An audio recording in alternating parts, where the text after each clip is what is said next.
हरि ओम तत्सत्। भद्रं कर्णेभिः शृणुयाम देवा भद्रं पश्येमाक्षभिर्यजत्रा स्थिरैरङ्गैस्तुष्ट्वा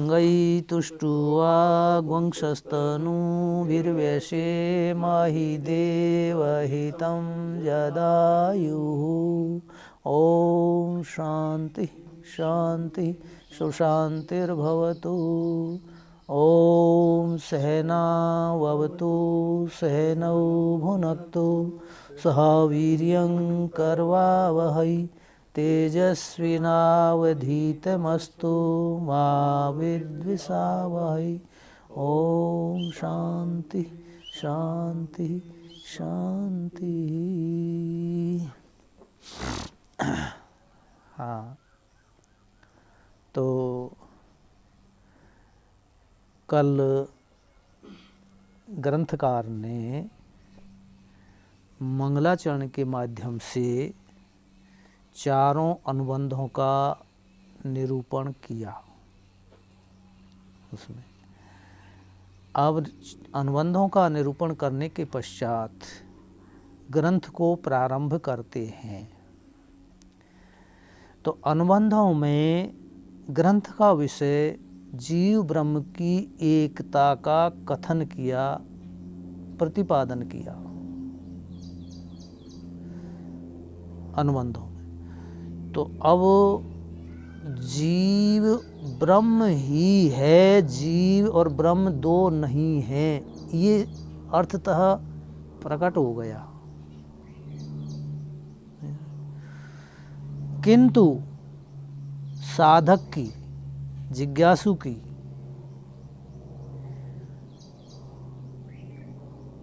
जिज्ञासु का ठहराव, लगाव, अभ्यास अनेकों जन्मों से, अनादिकाल से जीव भाव का पड़ा हुआ है। समझ रहे हो? इसलिए जो व्यक्ति, न्याय है एक, जो व्यक्ति जिस स्थान पर फिसल करके गिरा है उस व्यक्ति को खड़ा होने के लिए उस ही स्थान का सहारा लेना पड़ेगा।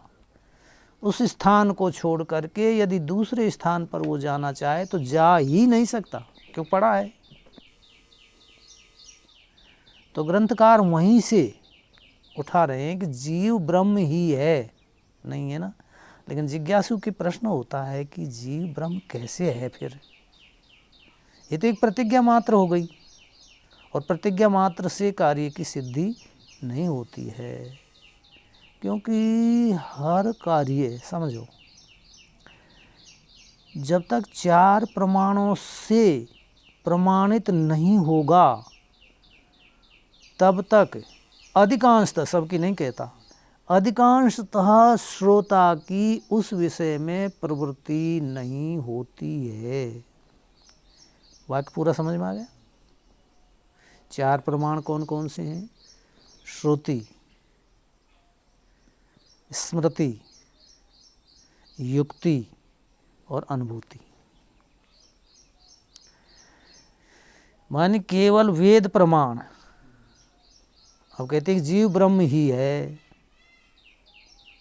तो ये वेद प्रमाण हो गया नहीं।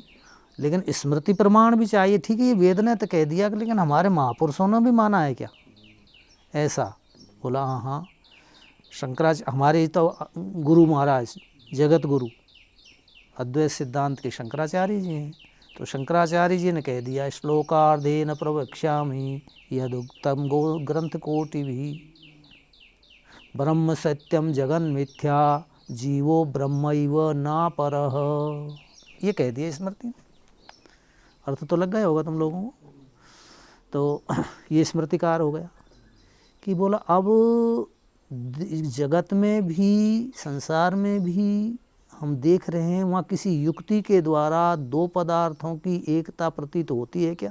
एक ही दो जगह दिखता हो और वास्तव में है एक ही, इसको युक्ति कहते हैं। ऐसा हमें तो जगत में बताओ जी, हमें ना, ठीक है, श्रुति ने मान लिया और स्मृति से भी मान लिया, कह दिया होगा, लेकिन मेरे समझ में तो मैं देख रहा हूँ, जिसको बताओगे आप गुरुजी तब ज़्यादा समझ में आएगा। बोला हाँ हाँ, घटाकाश और मठाकाश दो है ना कहने में, लेकिन दो कहने से आकाश का भेद नहीं होता है, आकाश तो एक ही है। तो दो क्यों हो रहा है? उपाधियों के कारण। घट को फोड़ दो, मठ को तोड़ दो, आकाश ही आकाश ये जो कर बना नहीं, तो युक्ति हो गया। अच्छा, अब फिर अनुभूति, ये आपका काम है। अब अनुभव करो कि ऐसा है कि नहीं है, जा करके नहीं। तो उस अनुभूति को करने के लिए ग्रंथकार आपको संकेत दे रहे हैं, इशारा दे रहे हैं, समझा रहे हैं। अनुभव करना, अनुभव के लिए, जिसे अनुभूति कह दो, अनुभव कहो। ग्रंथकार समझा रहे हैं, क्या समझा रहे हैं कि आपका व्यवहार तीनों अवस्थाओं में होता है, जागृत, स्वप्न, सुषुप्ति, इन्हीं में होता है, तीनों अवस्थाओं में होता है। इस श्लोक के द्वारा बताएं। तो अब तीनों व्यवहारों में उपाधियां या विषय या वेद्य पृथक पृथक हैं, लेकिन उन व्यवहारों को करने वाली जो चित्ती शक्ति है, ज्ञान शक्ति है, संविद है, वो एक है, वह एक है। अनुभव के लिए कह रहे हैं ग्रंथ, इसको अनुभव में करना, वह एक है। अच्छा, कैसे एक है इसको बता रहे हैं। सर्वप्रथम जागृत की नित्यता, आप में जागृत में नित्य कैसे हो, इस बात को बता रहे हैं ग्रंथकार। अच्छा, शब्द स्पर्शादयो वेद्या वैचित्र्या जागरे पृथक ततो विभक्ता तत्संवेदैक रूप्यान्न विद्यते।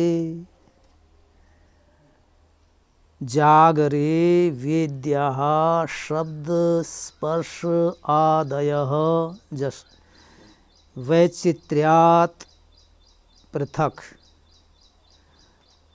किंतु अपनी तरफ से ततः विभक्ता तत्संवेद एक रूप्यात् भिद्यते न। लगा? अब पहले बता दिया, अब श्लोक तो खुल गया आप लोगों का। अच्छा, श्लोक खुल गया तो फिर पढ़ क्यों रहे हो? इसलिए पढ़ रहे हैं गुरुजी, समझने के लिए। पढ़ तो हमने लिया, लेकिन समझें। तो अब समझो, और फिर अनुभव को बता रहा हूँ। समझने के लिए पढ़ रहे हैं, लेकिन कुछ बाद में समझने के समझ को भी पढ़ना पड़ेगा। समझने की समझ को भी पढ़ना होगा अनुभव में, नहीं? दूसरी कोटि आ गई, समझ की समझ को भी पढ़ना होगा।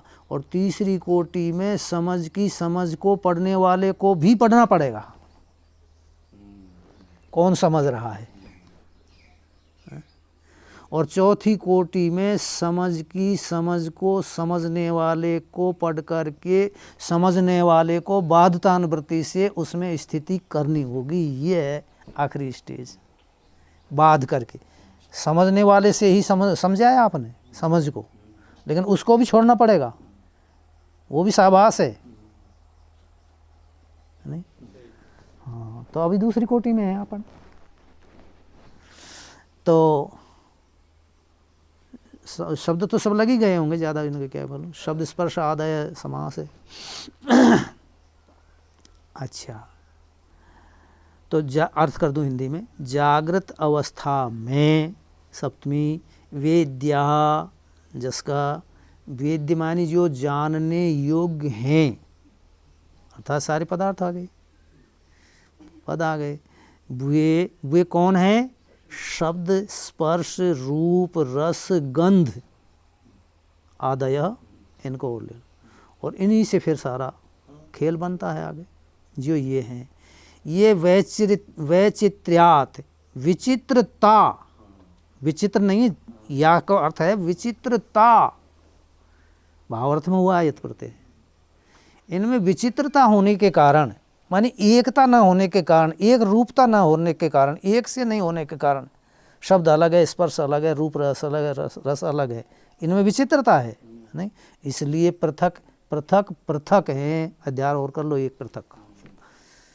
ये सब वेद्य होने के कारण से, इनमें विचित्रता होने के कारण से ये सब अलग अलग हैं, पृथक पृथक हैं विषय। अब अलग ग्रंथ से और अर्थ से अलग बैठ कर करो, मानी संसार में जो कुछ भी दिखाई दे रहा है वो सब एक रूप नहीं है, भिन्न भिन्न है, और भिन्न भिन्न होने के कारण व्यभिचारी हैं। 3 अवस्था का विचार चंद्रोदय का श्लोक है ये, उसको पढ़ा रहा है विचार चंद्रोदय। ये परस्पर व्यभिचारी हैं, एक में एक का अभाव है।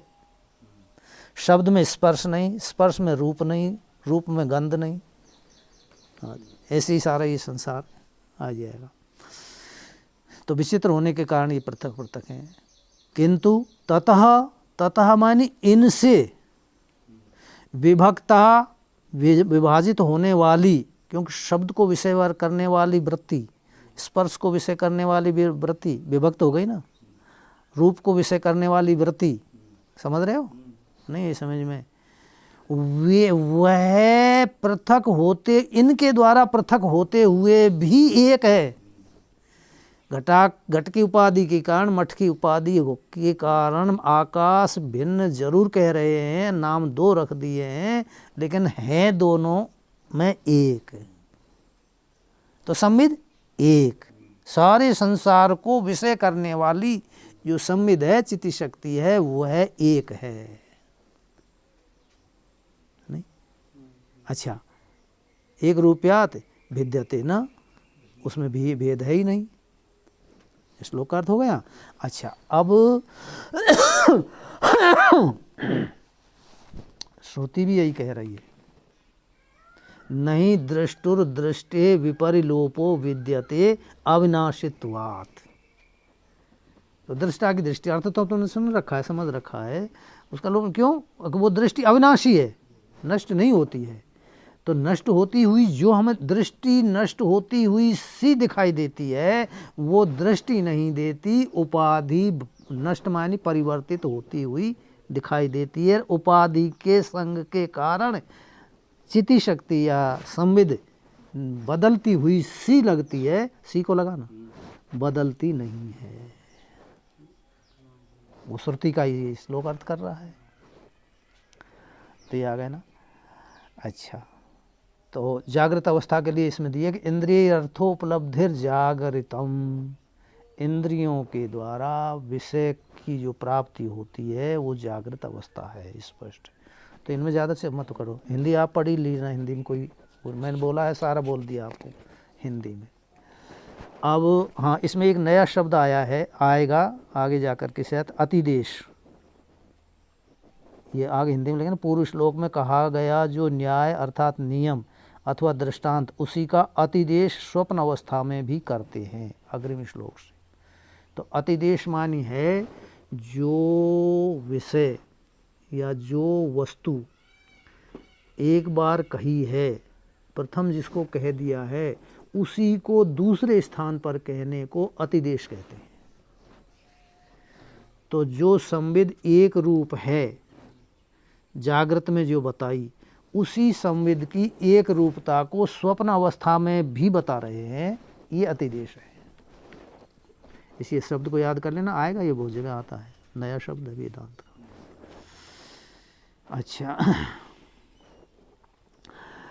तथा स्वप्ने यत्र वेद्यम तो न स्थिरम जागरे स्थिरम तत्भेदोतस्तयोः संवेदेक रूपा न भिद्यते। हाँ, अब यहाँ श्लोक का अर्थ कर दूं पहले। तथा स्वप्ने अत्र वेद्यम स्थिरम न तो जागरे स्थिरम। अच्छा, अतः स्थिर नहीं, स्थिर अस्थिरता का भेद, अतः मानी स्थिर अस्थिरता का भेद होने के कारण से। हाँ, अतः तद्भेदो, तद्भेदो मानी स्वप्न और जागृत का जो भेद है, फिर क्यों?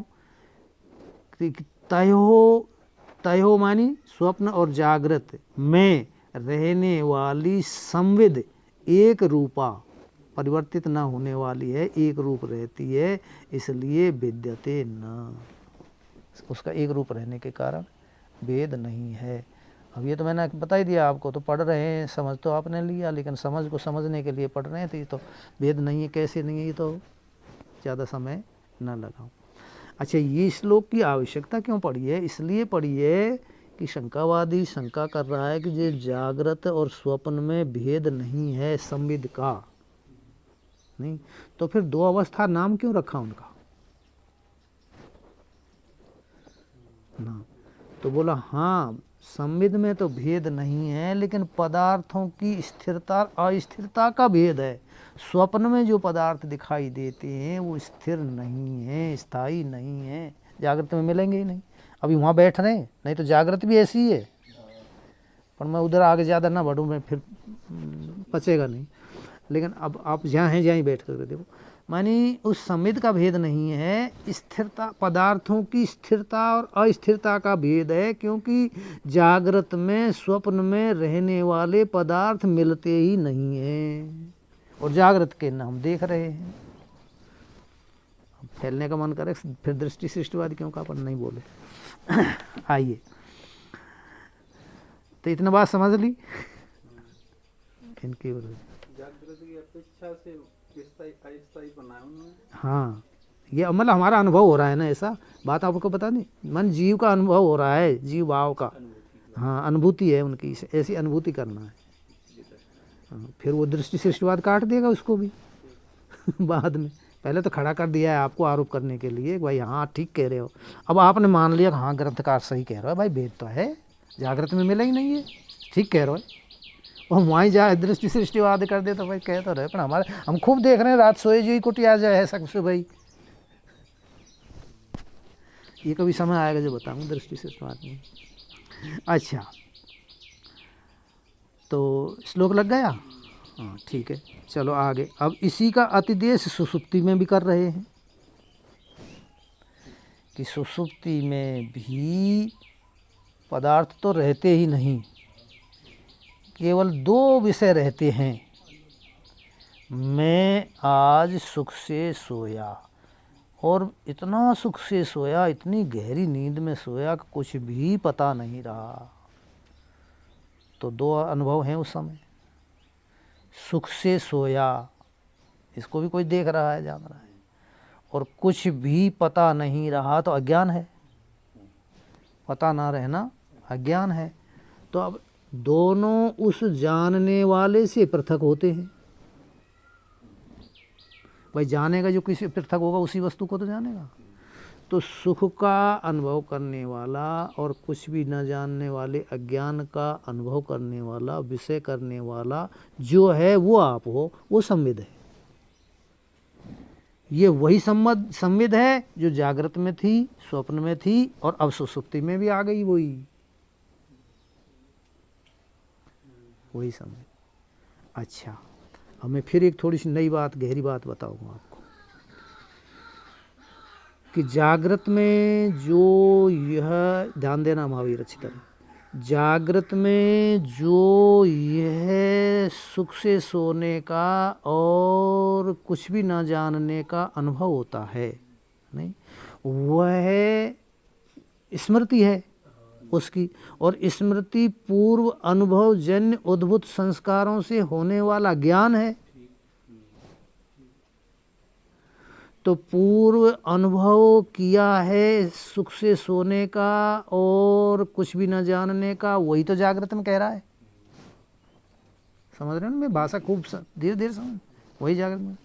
लेकिन वेदांती जी महाराज, आपने तो ये कह दिया कि सुसुप्ति के भोक्ता को प्राज्ञ कहते हैं, वो प्राज्ञ है, और जागृत और स्वप्न के भोक्ता को तेजस कहते हैं, वो तेजस है, और जागृत के भोक्ता को विश्व कहते हैं। तो ये जागृत का भोक्ता उस समय तो था ही नहीं, इसने अनुभव तो किया ही नहीं, अब इसको स्मृति क्यों हो रही है? लग गई शंका, प्रश्न लग गया? आप मत बताओ, मैं ही बताऊं जाकर के। अरे मेरे बाबा, शंकावादी से कह रहे हैं, तो कह रहा है कि सुसुप्ति का भोक्ता प्राज्ञ है और जागृत का भोक्ता विश्व है, तो उसने तो विश्व ने तो अनुभव किया ही नहीं। विश्व का जो भोक्ता है, विश्व नाम है उसका, भोक्ता का नाम विश्व रख दिया, यूँ समझो। उसने तो बेचारे ने अनुभव किया ही नहीं। वह ने कैसे कह दी कि मैं सुख से सोया और कुछ भी नहीं जाना। अनुभव करने वाला तो सुसुप्ति में रह गया वहीं, नहीं। अब तुम समझो नहीं, तो वो जो सुसुप्ति का भोक्ता प्राज्ञ था वही जागृत में विश्व रूप से कहा जाता है। जिसको तुम ड्राइवर कह रहे थे, गाड़ी का चलाने वाला या कर्मकांड कराने वाला आचार्य कह रहा था, वही विद्यार्थी है। संविद एक रूपा वही है। वो काम करने के लिए ना हो ना, ड्राइवर कह दिया। अब ड्राइवर कहने से तुम में कोई परिवर्तन थोड़ा है, विद्यार्थी कहने से ही थोड़ी ड्राइवर पना। तो अब वह लेके कहाँ जाऊँ ड्राइवर पने, कैसे छुपाऊँ उसे, कैसे नष्ट करूँ उसे, ऐसा नहीं है। अब वो तो गाड़ी चलाने के कारण है, गाड़ी चलाने वाले का एक संज्ञा है, वो नाम है एक परंपरा से, उसको कह दिया। अब उसको कहने, ये लड़की का ससुर है, ये लड़की का पति है, ये लड़की का लड़का है, नहीं समझ। तो अब ससुर की बहू बन गई, पति की पत्नी बन गई, बेटा की माँ बन गई। अब बनने में उसको कितना टाइम लगा बताओ, कैसे को बदलना तो पड़ा ही होगा, कपड़ा लत्ता जर जेवर पहनना करना, क्योंकि अलग अलग बन रही है ना। आ रही बात समझ में? कुछ करना पड़ा क्या उसको? नहीं करना पड़ा। अब करने वालों ने जो कुछ कर लिया, जो करते रहो तो नाम रखते रहो, तुम कछु भी रहो, मैं तो लड़की हूँ जो लड़की हुई हूँ। तुम कुछ नाम रखो जो तुम्हारी सुविधा, कुछ रखो जो रखो, नहीं। तो ऐसे ही नाम रखे हैं। वो सुसुप्ति का भोक्ता प्राज्ञ ही विश्व है, इसलिए उसको स्मृति हो ही रही है, वो उसने अनुभव किया है, ये अर्थ है। अच्छा, अर्थ कर दिया इसका, श्लोक का। अच्छा, सुसुप्ति को बोलो ही ना दी क्या अभी? चलो ठीक है। ये क्या कहेगा? सुप्तोत्थितस्य सौसुप्तो तमो सुसुप्तो तमो बोधो भवेत् स्मृतिः सा च बुद्ध विषया बुद्धम तत्तदा तमः। कहते हैं सुप्तो, अन्वय कर दो, सुप्तोत्थितस्य सौसुप्त तमः बोध स्मृति भवेत् च सा स्मृति, सा से लेना स्मृति, हाँ, सा अवबुद्ध विषया तत् तमः तदा अवबुद्धम, तदा मानी सुसुप्ति काले। खैर मैं अब अर्थ करूँगा। सुप्तोत्थितस्य, सुसुप्ति से जो खड़ा हुआ है, उसको जागा है, उसको सौसुप्त मानी सुसुप्ति में होने वाला अनुभव, सौसुप्त का मानी वही आदेश को वृद्धि होकर के अण प्रत्यय हो। अच्छा, सुसुप्ति में होने वाला जो अनुभव है काय का, तमः, तम, और उसका जो ज्ञान है, स्मृति भवेत, उसकी स्मृति होती है।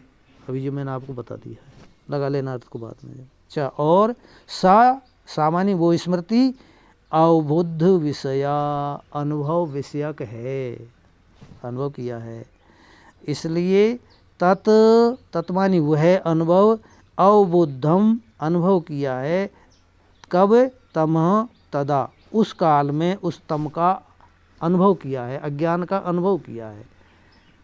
सुसुप्ति से उठ कर के उठने वाले पुरुष को सुसुप्तिगत अज्ञान की स्मृति होती है। वह स्मृति उसने सुसुप्ति काल में अनुभव की थी, इसलिए होती है, नहीं अनुभव नहीं होती तो स्मृति नहीं होती, ये अर्थ है। इसलिए अब वो जो तीनों अवस्थाओं में संविदेक हो गई, अवस्थाओं का व्यवहार भिन्न भिन्न हो गया, ये हो गया। आगे चलो,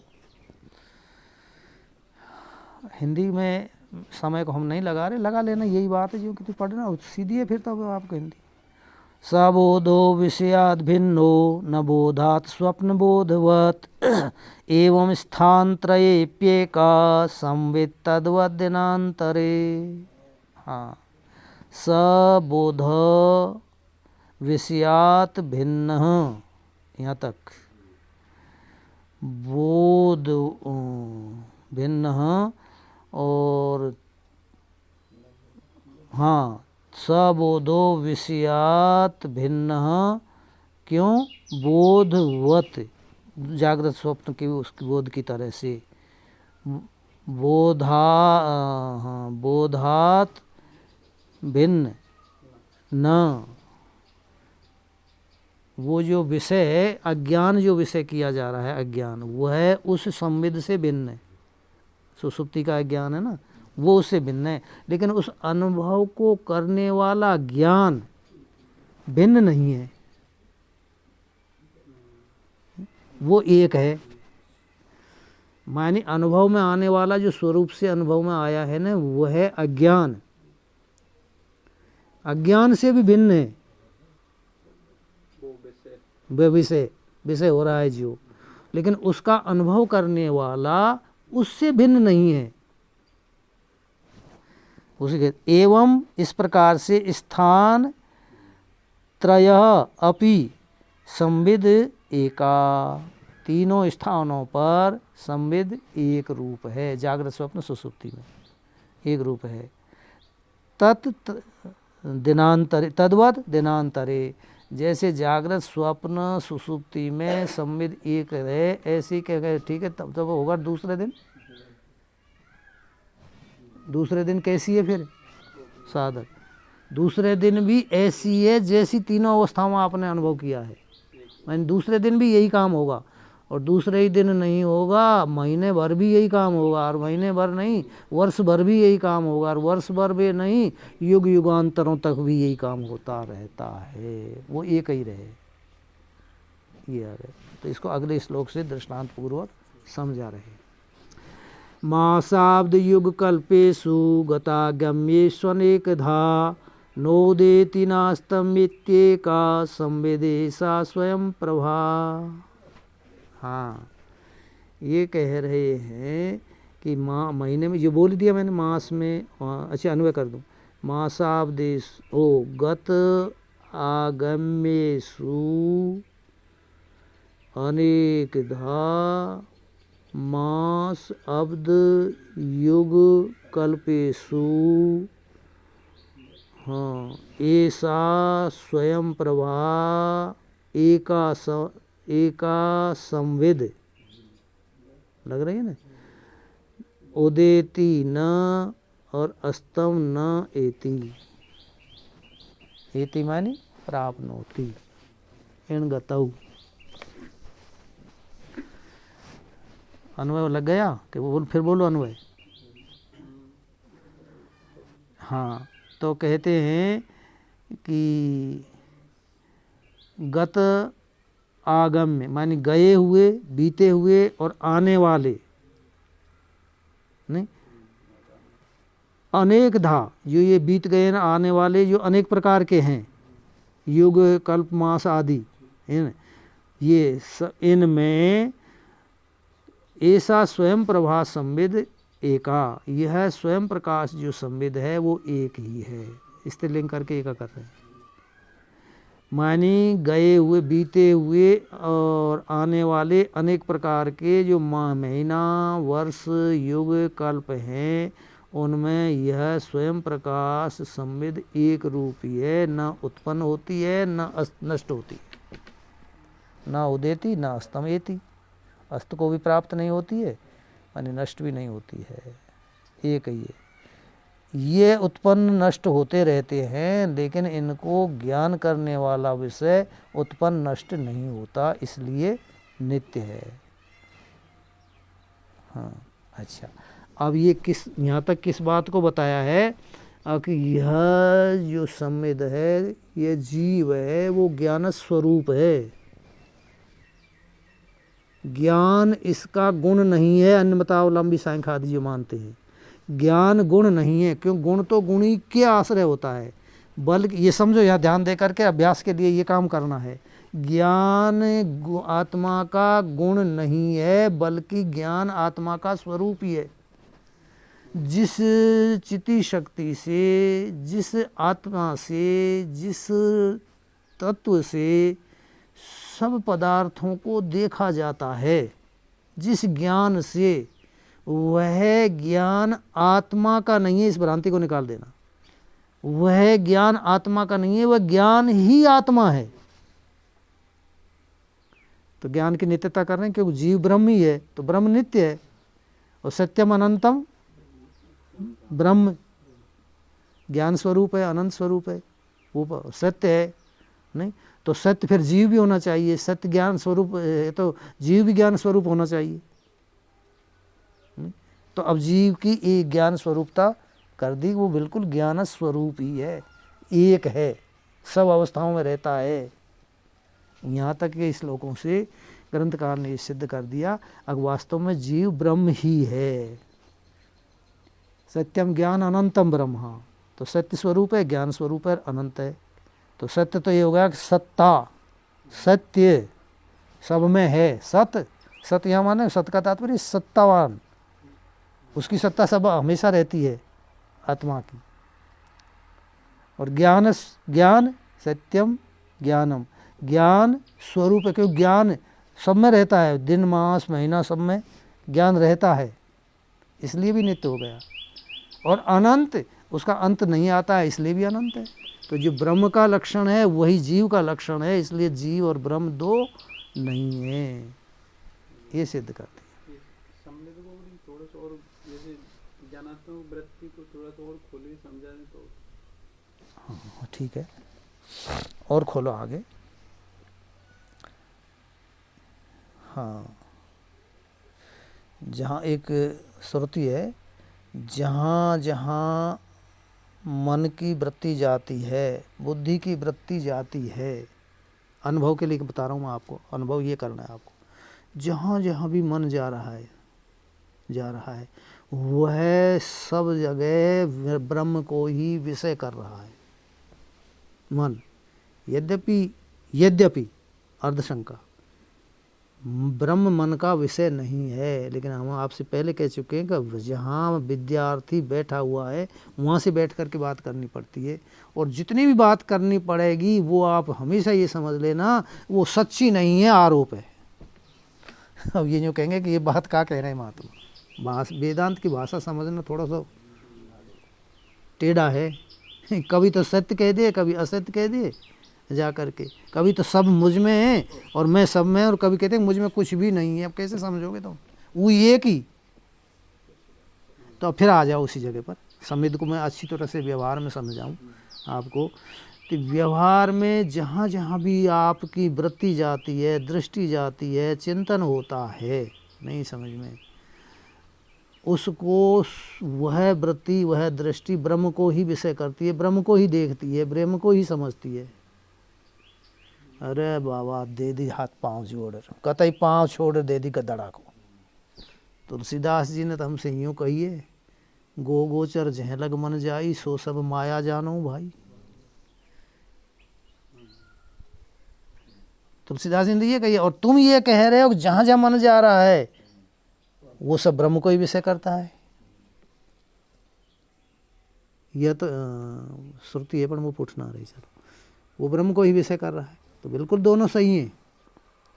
तुलसीदास जी ने जो कहा है वो है औपाधिक कहा है। घटाकाश मठाकाश, घट की और मठ की उपाधि को मायाकृत कहा है। गो गोचर जह लग मन जाई, सो सब माया जानो भाई। माया मानी कल्पित, माया मानी मिथ्या, माया मानी आकाश का भेद जताने वाली उपाधि, माया मानी ब्रह्मकार आत्मा का भेद दिखाने वाली उपाधि, और माया मानी है नहीं दिखाई दे रही है, ये भी अर्थ है। फिर ये अनुभव के लिए करो, बिल्कुल नहीं है, आरोप किया है नहीं। अब कैसे करता बताऊंगा मैं, आप घबराओ मत। उठ रही है जो मुझे पता है, ठहरो। तो इतनी बात समझ में आ गई। तो ये तुलसीदास जी ने जो कहा है वो सब मायाकृत, माने ये उपाधि संसार सब मायाकृत है, माया ने बनाया है, नहीं समझ। लेकिन इनको बनाने वाला, इनको बताने वाला, ये सब मायाकृत है। इस बात को जो कह रहा है वह ब्रह्म है। वो ज्ञान ही तो कह रहा है, और ब्रह्म ज्ञान स्वरूप है। अब ये बताओ गुरुजी कि अब हम ब्रह्म को जगत में कैसे देखें? हमें तो कुटिया दिख रही है, खाट दिख रही है, पेड़ दिख रहा है, अब इसमें ब्रह्म कैसे देखें? ब्रह्म कहाँ है इसमें? बोला वृक्ष है और अस्थि ब्रह्म का स्वरूप है, जिसका कहीं भी अभाव नहीं है। अभाव में भी नहीं है, अभाव में भी है।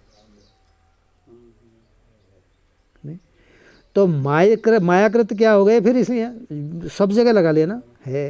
अच्छा, वृक्ष में तीनों को लगा दूं मैं। अस्थि वृक्ष है। अब यही माने ब्रह्म ज्ञान इतना सीधा है, इतना सरल है, इतना सुगम है, इतना जितना संसार में और कोई वस्तु सुगम है ही नहीं, सीधी है ही नहीं, सब टेढ़ी है। नहीं? क्यों? है नाम ब्रह्म का है नाम ब्रह्म का है। अब बताओ, है इसको ज्ञान करने में, जानने में कुछ कठिनाई आई तुम्हें? है परेशानी आई? कुछ करना पड़ा? नहीं। बाहर की ओर तो कुछ ना करना पड़ा। बाहर करना पड़े ना भीतर करना पड़े? बाहर करना पड़े वह छोड़ दो, फिर है तो है ही। ब्रह्म को बनाने की, पकड़ने की, जानने की कोई जरूरत ही नहीं है, जरूरत नहीं है। वहीं समझ लो हाँ ये ब्रह्म ही है। जरूरत नहीं है, ये कह रहा है वो ब्रह्म ही है, वो जान रहा है वो ब्रह्म ही है। भाई मेरा लग रहा है ऐसे तुम्हारे लग जाना चाहिए, वो ज्ञान है वही ब्रह्म है। तो अब सरल हुआ कि नहीं? सबसे बड़ी ज़्यादा है नाम ब्रह्म का है। अच्छा, जिस शक्ति से वृक्ष है, लेकिन कोई वृक्ष को देखने वाली शक्ति भी तो है, जब भी तो वृक्ष कहोगे। है तो भांति वृक्ष दिख रहा है, पता कोई पढ़ने की, लिखने की, संस्कृत की, व्याकरण की, वेदांत के ग्रंथों की जरूरत पड़ेगा इसमें? वृक्ष है इस बात को जानने में। वृक्ष है, दिख रहा है हमें, और देखने वाला है, भांति हो गया ना। और वृक्ष प्रिय है, फूल दे रहा है, हरियाली दे रहा है, छाया दे रहा है, हमारी शोभा बढ़ा रहा है, प्रिय भी है, हो गया ना। यही को नाम ब्रह्म है। लेकिन अब हम तुमसे कहें, देखो ध्यान दो, मैं एक काम की बात और कहता हूँ, हेतु गर्भित विशेषण को छिपा करके। अब हम तुमसे कह देंगे लालाओ रहने दो इनको, पूजा पाठन को और इनको सबन को नहीं। ब्रह्म है, या की पूजा करो, या ही को जप करो, या ही को ध्यान करो। और आप जप करेंगे है, तो दुनिया का कोई देखने वाला कहेंगे बिल्कुल बेवकूफ़ होगा, कहाँ पागल हो रहे बाबा जी हैं। और आपको भी शर्म आओगी क्या? जब कैसे करें हम है, या ध्यान कैसे करें है? नहीं सर बता। और सबसे सरल और वास्तविक यही है। नहीं? तो अब इसमें तुमको शर्म लगने के कारण, इसमें तुम्हारा विश्वास न होने के कारण फिर अटकाए हो जाए। अज्ञा में तो है, या में तुम्हारा विश्वास है, जाएगो वहीं भी साथ में रहेगो है। बहुत मार्मिक बात, बिल्कुल शुद्ध। अब इस है में विश्वास न होने के कारण, है में श्रद्धा न होने के कारण, फिर इसमें श्रद्धा कराने के लिए औरों में फिर अटकाया जाता है, भटकाया जाता है। फिर अटक भटक करके जब रजोगुण शांत हो जाएगा, क्यों वो नहीं आने देता, चंचलता, वो इस बात को नहीं समझने आते। अब तो समझ रहे हो समेत बहुत रूप से, जिसे आप तुम जान रहे हो भांति, जिसे आप जान रहे हो वो आपका स्वरूप है। लेकिन अब ये जो हमारे जन्म जन्मांतरों के संस्कार पड़े हुए हैं, वे संस्कार ही इस है में स्थिति नहीं होने देते, इस ज्ञान में, इस भांति में स्थिति नहीं होने देते। बिल्कुल सीधा आपका जाना माना है। तो अब हमें है में स्थिति नहीं होने वाले बाधक तत्वों का निराकरण करना है।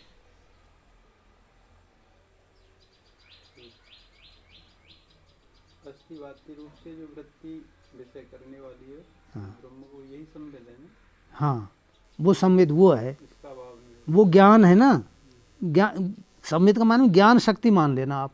हाँ, श्रुतियाँ हैं तस्य भाषा इदम सर्वम तमेव भांतम अनुभाति सर्वम, ये बहुत हैं। विज्ञातारा मरे केन विजानियात। हाँ, तो और ये फिर वृत्ति को भी विषय कर रहा है। और यहाँ इनको जो विषय कर रही है वृत्ति, उस वृत्ति को भी विषय कर रहा है। वो ज्ञान है, वो चित्ती शक्ति है। वो वृत्ति उपाधि है, वृत्ति उपाधि है। और उपाधि को आपने बता दिया कि ये भेद डालने वाली हैं, ये भिन्न भिन्न है, वैचित्र्यात विचित्र हैं। तो इन उपाधियों को हटा करके उपाधियों में जो चित्ती शक्ति है, जो ज्ञान शक्ति है, जो समृद्ध शक्ति है, वो आप हो, वह आप हो। और आपके मारे तुमको जो बताया ना, आपका मायने जो भी सुन रहा है, मैं आप उससे कह रहा हूँ, न कि इन विद्यार्थियों से। जो भी कहीं सुन रहा है, और वह सुन रहा है, जो सुना रहा है वह भी एक ही है, परोक्ष अपरोक्ष कहीं भी।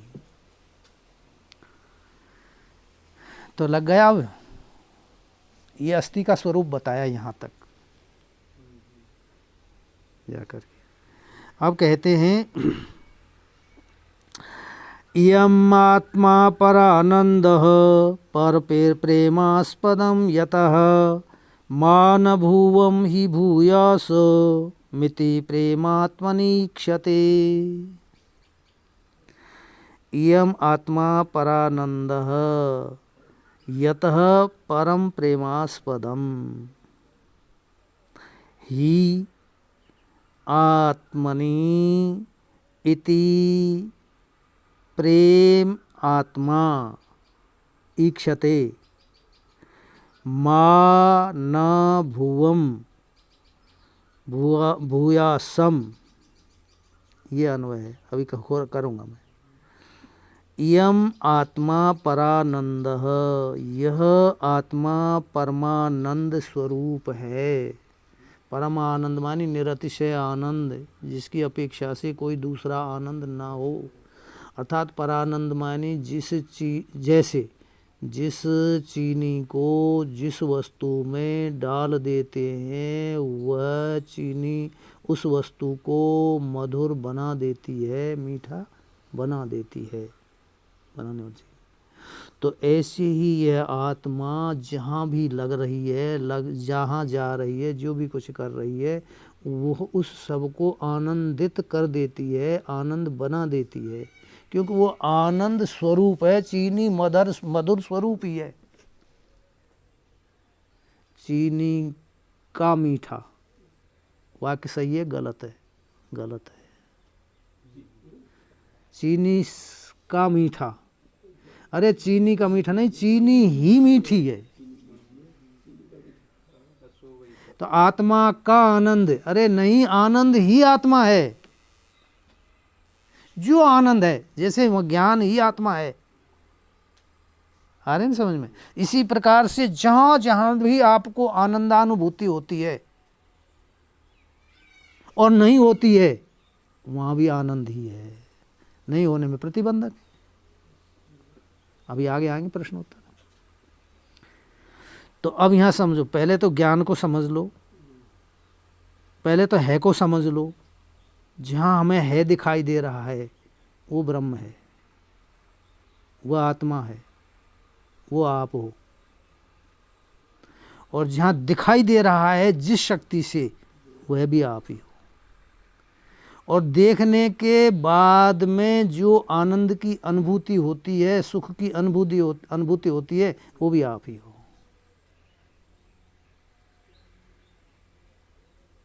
वो आनंद है जो। अब विषय, अब जैसे घट को देख करके हम घटाकाश कह रहे हैं, नहीं कह रहे हैं ना, तो ये गलत है दृष्टि।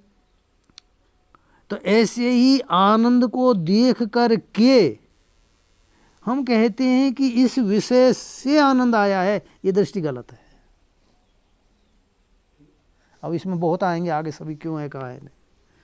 तो इतने आगे अब इसी को बस यम आत्मा परानंद परमानंद स्वरूप है। यतः यतः मानी परमानंद स्वरूप होने के कारण से, इसलिए परम प्रेमास्पदम, पर प्रेमास्पदम मानी सबसे अधिक प्रेम का आश्रय है। प्रेम यही है, आनंद स्वरूप भी है प्रेम स्वरूप भी है।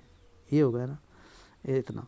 अच्छा ही, क्योंकि आत्मनि प्रेम ईक्षते, आत्मा में प्रेम देखा जाता है। आत्मा में प्रेम देखा जाता है। क्या कहाँ देखा जाता है? माँ न भुवम, कोई भी ये नहीं कहता, ये नहीं जानता अक मेरा कभी अभाव हो जाए, मैं ना रहूं। मामाइन में है माँ न भुवम, मैं नहीं हूँ ऐसा किसी की। हर प्राणी, हर जिस योनि में भी जो प्राणी पहुँच गया है वो प्राणी सब कहता है कि मैं तो इसी में रहूं, ये मेरा शरीर अमर हो जाए। तो वो क्यों कह रहा है? वो अमर रहने वाली आत्मा है। तो मानो बल्कि क्या कहते हैं फिर? भूयासम, मैं तो हमेशा रहूं, हमेशा रहूं, ये सब कहते हैं। इसलिए आत्मा परम प्रेमास्पद है। तत्प्रेमात्मार्थमन्यत्र नैवमन्यार्थमात्मनि अतस्तत्परमं तेन परमानंदतात्मनः। अन्यत्र, हाँ, अन्यत्र तत्प्रेम आत्मार्थम आत्मनि, अन्यार्थम और अन्यार्थम आत्मनि न, वो प्रेम आत्मा के लिए अन्यत्र जो भाष रहे हैं, यूँ कहते हैं कि आत्मा ही जब परम प्रेम स्वरूप है शंकावादी, तो फिर अन्यत्र हमें विषयों में प्रेम क्यों होता है, वो क्यों दिखाई देता है? तो वो कहते हैं कि जहाँ भी वो प्रेम दिखाई देता है वो आत्मा के लिए ही है, विषय के लिए नहीं है। नावा, अभी अर्थ से पहले मैं बोल दूँ, नावारे पत्यु कामाय पति प्रिय भवती आत्मनस्तु कामाय पति प्रिय भवती, नावारे जायाया कामाय जाया प्रिय भवती आत्मनस्तु कामाय जाया प्रिय भवती, नावारे पुत्रस्य कामाय पुत्र प्रिय भवती आत्मनस्तु कामाय पुत्र प्रिय भवती। फिर वित्त आदि बंधु आदि सबन में है, पर छोड़ो, इतना से समझ। तो इनमें जो प्रियता, कहते हैं फिर पुत्र में प्रियता क्यों दिख रही है, धन में प्रियता क्यों दिख रही है? बोलो वह प्रियता जो दिख रही है वह प्रियता ही आपका स्वरूप है। आगे वहीं बैठ जाओ यहाँ पे,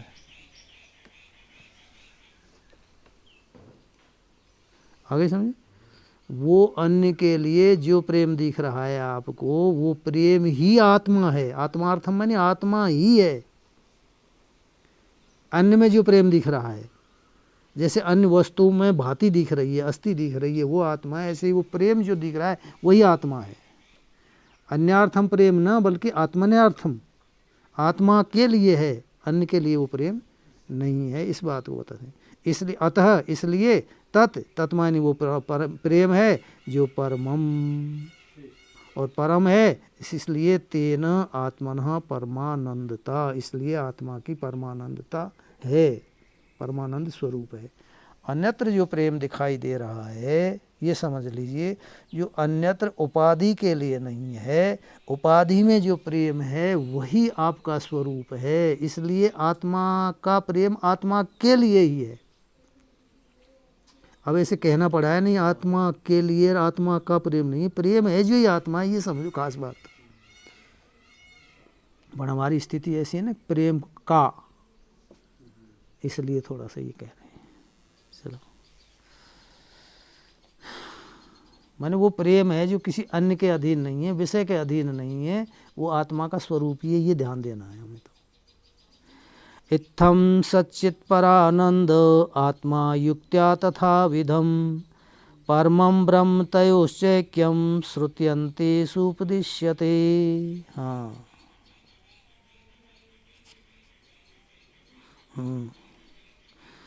इत्थम युक्त्या आत्मा सत चित परानंद और तथा विधम, इसके बाद में ये परम ब्रह्म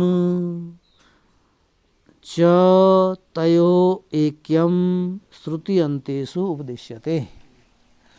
इत्थम, इस प्रकार से युक्ति के द्वारा, ये जो अभी बताइए आपको, आत्मा सतचित परानंद, आत्मा सत स्वरूप है, चेतन स्वरूप है, आनंद स्वरूप है, माने अस्थि रूप है, भाति रूप है और प्रिय रूप है आत्मा। आगे समझ, आत्मा मानी जिसको तुम जीवात्मा कह रहे हैं, समझ रहे हो तुम, जिज्ञासु से कह रहे हैं गुरु जी, वो है आत्मा, ऐसा है, इतना आगे ना। तथा विधम परम ब्रह्म, सतचित आनंद स्वरूप ही परम ब्रह्म है, आत्मा है जो ही, वह परमात्मा है। च, इस और तयो ऐक्यम, उन दोनों की एकता, श्रुति अंतेषु माने वेदांतेषु, श्रुति का अंतिम भाग माने वेदांत, वेद का अंतिम भाग, उनमें उपदिश्यते कथ्यते, ये अर्थ है। प्रमाण दे दिया, श्रुति से दे दिया, युक्ति से दे दिया, और अनुभूति आप इस तरह से अनुभूति करो, श्रुति युक्ति स्मृति, स्मृतियाँ ये हैं ही खुद ही, चली रहे। तो चारों प्रमाणों से सिद्ध हो गया कि आत्मा ब्रह्म से पृथक नहीं है, आत्मा ब्रह्म एक ही है। फिर बार बार मैं बता रहा हूँ, जो ज्ञान हो रहा है जिस शक्ति से, वो ज्ञान आत्मा का नहीं है, आत्मा ही है। जिसे दिख रहा है पदार्थ सब कुछ भी है, बिल्कुल हो गया ज्ञान, आज ज्ञान हो गया, दिख रहा है जिससे, जिससे वह आत्मा है, दिख रहा है वह आत्मा नहीं है, ये अर्थ हो गया। हैं? कहाँ है? आपा, हाँ वो राजस्थान, आपा ही आपा से। अच्छा, अभी थोड़ा सा प्रकरण ये और फिर बाद में बदल देंगे इसे, बदलेगा आगे जा कर के। हाँ, कि अभानेन परम प्रेम भानेन विषये स्पृहा अतो भानेप्यभातासौ परमानंदतात्मनः। कहते हैं अभाने परम प्रेम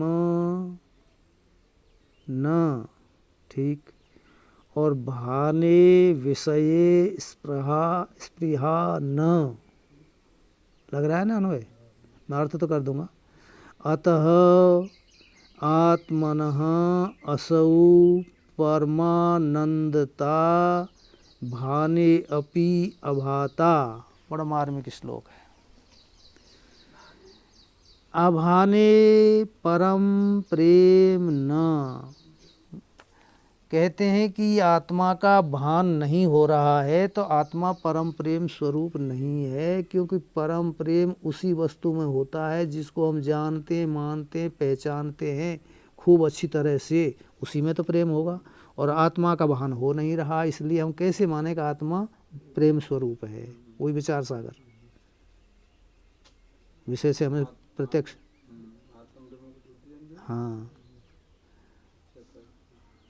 वो तो उत्तर है। वो कहिए ना कि विषय से सुख क्यों होता है हमें, जब आत्मा मैं ही आनंद स्वरूप हूँ, विचार सागर में है, तो फिर विषय से सुख का भान क्यों होता है हमें। और भान उसका ही होता है जिसकी जानकारी होती है, आत्मा की यदि जानकारी नहीं है तो फिर भान नहीं होना चाहिए। तो यही कहते हैं कि अभाने परम प्रेम न, यदि आत्मा का भान नहीं होता है तो आत्मा परम प्रेम स्वरूप नहीं है। आक्षेप हो रहा है ये, नहीं है। और भाने विषय स्पृहा न, और भान हो गया तो फिर विषय की इच्छा नहीं होनी चाहिए, क्योंकि जब आनंद स्वरूप मैं ही हूँ, प्रेम स्वरूप मैं ही हूँ, आत्मा मैं हूँ, तो फिर मुझे विषय की इच्छा क्यों हो रही है। नहीं भान हो रहा है, नहीं है तो परम प्रेमास्पद है नहीं, क्योंकि जाने माने विषय में प्रेम होता है। और परम प्रेमास्पद है तो फिर विषय की मैं इच्छा मेरे बाद में जानने के बाद में नहीं होनी चाहिए, क्यों मैं ही हूँ। तो इसलिए अतः माने इसलिए ऐसा है, दोनों है उसमें भान अभान। अतः का तात्पर्य ये है इसलिए आत्मनः असौ, इसलिए आत्मा का वह कौन भान और अभान बन सकता है। भाने अपि अभाता, भान होने पर भी अभाता है। शाब्दिक अर्थ तो ये होगा, ये मैं बता फिर इसका और ज़्यादा हिंदी ले। मानी सामान्य रूप से तो सबको भान हो रहा है अस्थि है, लेकिन वह अस्थि कौन है ऐसा विशेष रूप से सतचित आनंद स्वरूप है, वो भान नहीं हो रहा। कौन है? मैं हूँ। अब भान तो सबको है, ये सामान्य अंश से मैं हूँ, मैं नाम आत्मा का है, लेकिन ये मैं नाम आत्मा का है ये भान नहीं हो रहा। सतचित आनंद स्वरूप है वो है। इसको अगले दृष्टांत से देंगे। तो फिर शंकावादी कहता है कि एक ही वस्तु में भान और अभान दोनों नहीं बन सकते, नहीं? उसका उत्तर आगे दे रहे हैं। ये लग गया श्लोक अच्छी तरह से। अभाने न परमं प्रेम, आक्षेप कर रहा है आक्षेपवादी कि यदि आत्मा का भान नहीं होता है तो बिना जानी वस्तु में प्रेम नहीं होता है, नहीं होना चाहिए, होगा ही नहीं। और भान हो गया तो विषय की इच्छा नहीं होनी चाहिए, और फिर भी हमें भान होने के बाद में विषय की इच्छा हो रही है, नहीं समझ में। तो ये आत्मा में भान और अभान, फिर उसी बात को कहते हैं अतः, इसलिए असौ आत्मनः असौ परमानंदता भाने अपि अभाता, परमानंदता भान होने पर भी अभान है। क्यों अभान है? अब मैं फिर वो इसको बताऊं, वो जो तुम उत्तर दे रहे थे वो उत्तर है इसका। तो इसलिए है कि वह परमास्पद प्रेम या आनंद है, वह यद्यपि सबको भान है, प्रत्यक्ष आपका रूप है, किंतु वृत्ति की एकाग्रता के अभाव में उसका होते हुए भी भान नहीं हो रहा है। और अस्थि और भांति के लिए तो कहते हैं एकाग्रता है ही नहीं, वो तो अस्थि भांति तो बिना एकाग्रता के पता लग रहा है हमें, आनंद का क्यों नहीं लग रहा इसमें? तो अस्थि भांति को एकाग्रता की अपेक्षा नहीं है, लेकिन आनंद की अभिव्यक्ति के लिए एकता की वो एकाग्रता की अपेक्षा है। इसलिए हमारे शास्त्रों ने विवेक, वैराग्य, सम, दम, श्रद्धा आदि को वर्णन किया। यदि आनंद चाहते, आनंद तो हो, चाहते नहीं हो ही, लेकिन उसका अनुभव करना चाहते, उसमें स्थित रहना चाहते हो, तो आपको एकाग्र होना ही पड़ेगा। और उस एकाग्रता में ही भान होगा। लौकिक युक्ति से बताओ जी, नहीं मानते हम तो ऐसे, बड़े टेढ़े हैं विद्यार्थी। लौकिक युक्ति से बोला ठीक, एक बाल्टी रखो, पानी की भरो, शांत हवा रहित स्थान पे और इस पे चारों तरफ देखो, सूर्य दिख रहा है कि नहीं दिख रहा उसमें? बोलो दिख रहा है। थोड़ी सी गुरुजी ने हिला दी, बोला अब देखो, बोला अब ना दिख रहा। तो यार मतलब सूर्य गए होगा कहीं, भोजन पानी करने चला गया होगा। बोलो नहीं वह है तो वहीं वो तो फिर तुमने क्यों ना दिख रहा? बोले बाल्टी को पानी हिल गो गुरुजी, तो तुम्हारा मन हिल रहा है गुरुजी। हिलते बंद करो, सूर्य पैदा नहीं करना, हिलते पर को बंद करना है एकाग्रता। अच्छा हिलता हुआ बंद कर दियो, ठीक है ना, हिलता बंद कर दिया, लेकिन वहाँ में हिलता बंद करते ही एक मुट्ठी मिट्टी डाल दी, नहीं अब देखो, बोलो ना देख रहो। आपने तो हिलता बंद की किया, हमने तो हिलता बंद कर दियो, लेकिन फिर भी ना देख रहो। बोले अब मिट्टी के लिए कतक रजत और डाल दो, फिटकरी। तो ये मिट्टी का तात्पर्य हिलता बंद कर रहे हैं आप, लेकिन जबरदस्ती से फिर हिला देता है कोई, और जबरदस्ती से जो वास्तविक बात है उसको भी समझने नहीं देता कोई, वो मिट्टी है। तो फिटकरी को कतक रजत कहते हैं शास्त्रीय भाषा में। तो फिटकरी डालो, फिर हिलता भी बंद हो जाएगा पानी, और वो मिट्टी भी नीचे बैठ जाएगी, सूर्य ज्यों को त्यों दिखेगा। तो ये फिटकरी डाली जा रही है।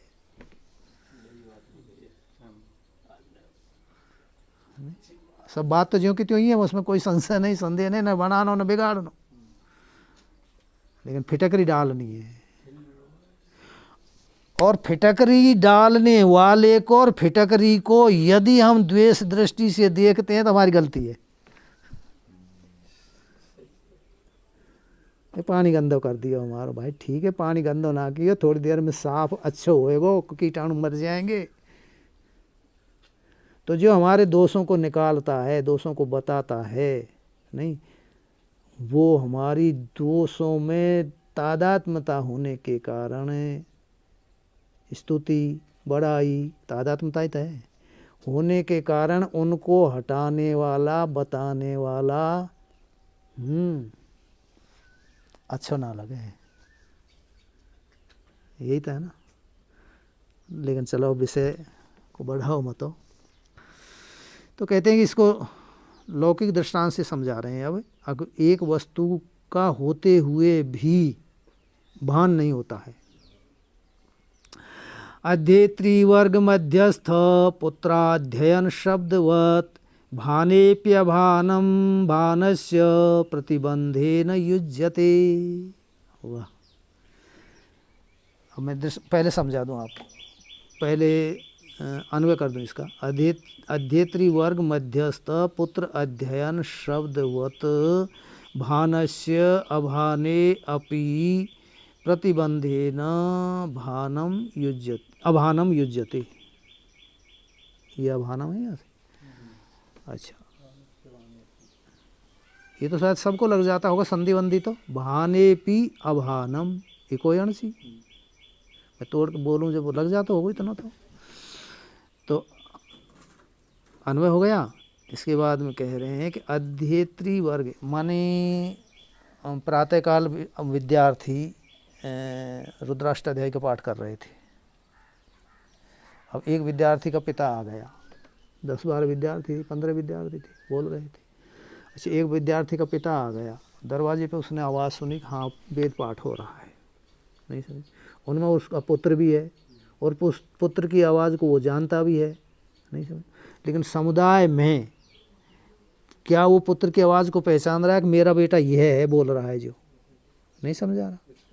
हाँ, क्योंकि वो प्रतिबंध है समुदाय, और अकेला वो बोले तो समझ गया कि मेरा बेटा उच्चारण कर रहा है, बहुत अच्छा बोल रहा है। अच्छा, अब वो नहीं जान रहा है, उसको पता नहीं लग रहा है, तब भी वो बेटा बोल रहा था कि नहीं बोल रहा, बोल रहा है। तो भाने अपि, बोलते हुए भी अभानम नहीं हो रहा है। तो आत्मा आनंद स्वरूप है, ऐसा भान होने पर भी चंचलता के कारण, मिट्टी डाली हुई होने के कारण, पानी हिलने के कारण अभानम, भानम अपि अभानम, ये दृष्टांत हो गया। तो अध्येत्री वर्ग मध्यस्थ पुत्र अध्ययनवत लग गया, शब्दवत पुत्र के शब्द की तरह से, भानस्य भाने अपि, भान का भान होने पर भी, आवाज़ का, आवाज़ सुन रहे हैं समुदाय की जो हो रही है उस पर भी, प्रतिबंधेन अभानम युज्यते, समुदाय का प्रतिबंध होने के कारण अनुभव से, अभान से वह बात बन सकती है, हो सकता है ऐसा, युज्यते युक्त होती है। भान अभान दोनों हो गए। सामान्य रूप से हो रहा है, लेकिन विशेष रूप से मेरे ही बेटा का है ये नहीं हो रहा, होते हुए भी। तो उसका अभ्यास ये कर लो।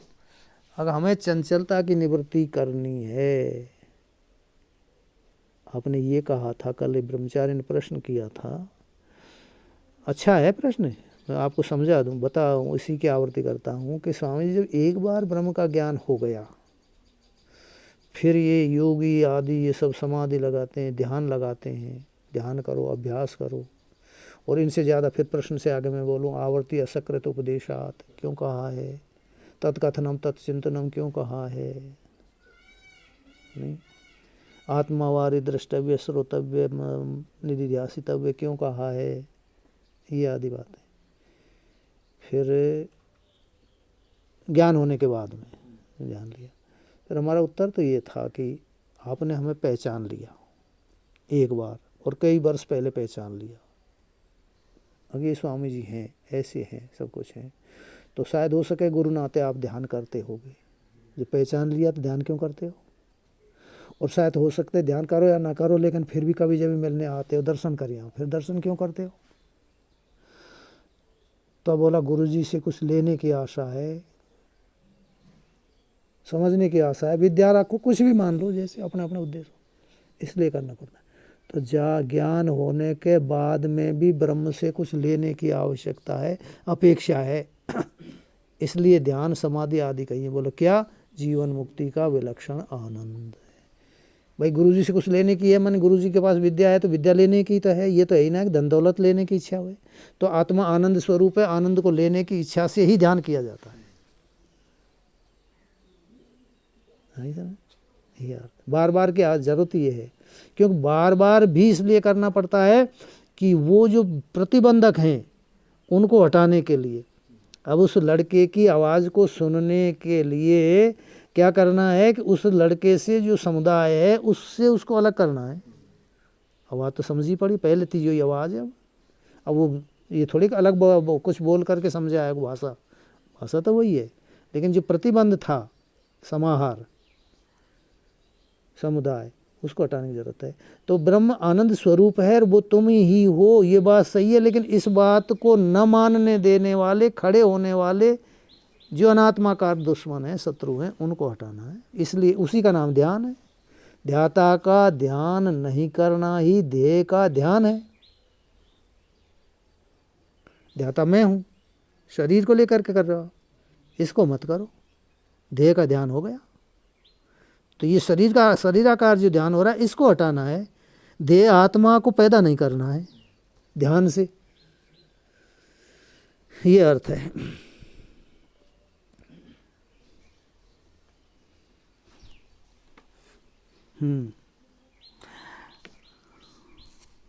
प्रतिबंध क्या है क्या ना है इनको तो बाद में देखेंगे, बस रख लो इतना।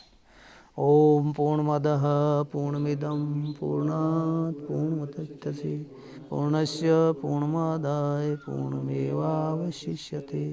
सर्वे भवन्तु सुखिनः, सर्वे सन्तु निरामया, सर्वे भद्राणि पश्यन्तु मा कश्चित् दुःखभाग् भवेत्। ओम शांति शांति शांति।